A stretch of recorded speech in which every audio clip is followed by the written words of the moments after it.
bigyan natin ng reaksyon itong post ni Congressman Kiko Barsaga. Tungkol ito sa chairmanship ng Blue Ribbon Committee. Sa tingin ko, dapat talagang ibalik kay Ping Lacson ang Blue Ribbon Committee chair. Bakit?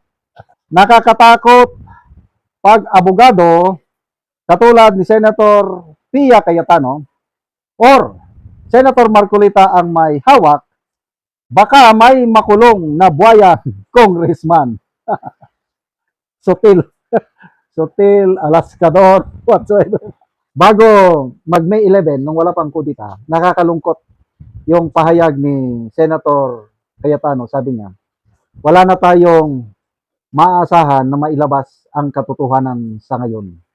Maghintay na lang tayo sa 2028 pag-upo ni VP Sara, kasi ang nangyari sa flood control investigation is selective accountability.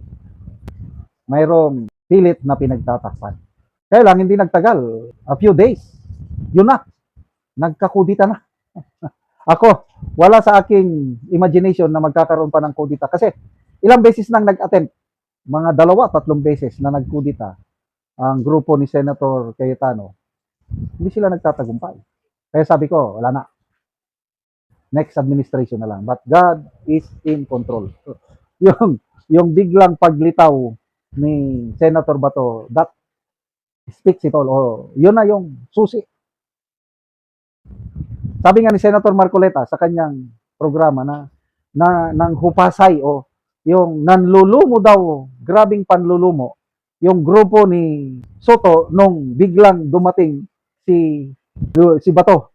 Kasi alam nila, kasi di ba yung NBI nag-coordinate na sa Sergeant at Arms, nag-coordinate na kay Soto na aarestuhin nila si Bato. Kaya kumpiyansa sila na hindi makakaboto si Bato. Kaya nung nakarating daw sa session hall si Bato na galit na umagumano na.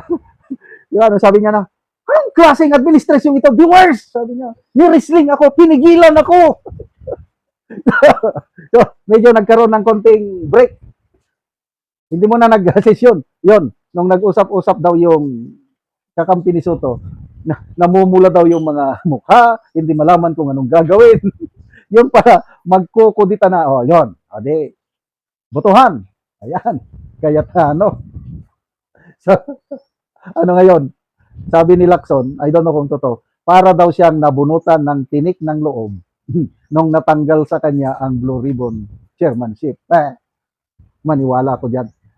Talagang plinano nila talaga ito na tanggalin si Marcoleta as chairman. Kasi pag hindi nila tinanggal, kung hindi sila nagkodita last year, tapos na ang flood control investigation na ngayon. Kaya lang nagtagumpay sila. Kaya lang bilog ang mundo. Nagtagumpay din tayo ngayon nung May 11, yan, natanggal si Lacson. Kahit hindi si Marcoleta ang nailagay na chairman, okay pa rin. Dahil abogado yan, matino, matapang, walang kinikilingan, si Senator Pia Cayetano. Tatak Cayetano yan. Tingnan nyo yung amahan nila, Senator Rene Cayetano ba yung tatay nila? Kaya nakakatuwa yung ganyan. May 2 anak na senador ngayon, Senator Rene Cayetano, Senate President pa. Oh. So, humanda ang mga buhayang congressman. Wag naman, Congressman Barsaga, hindi kami papayag na ibalik kay Lacson. Bahalang makulong ang mga buhayang congressman. May risig, gaba para sa kanila.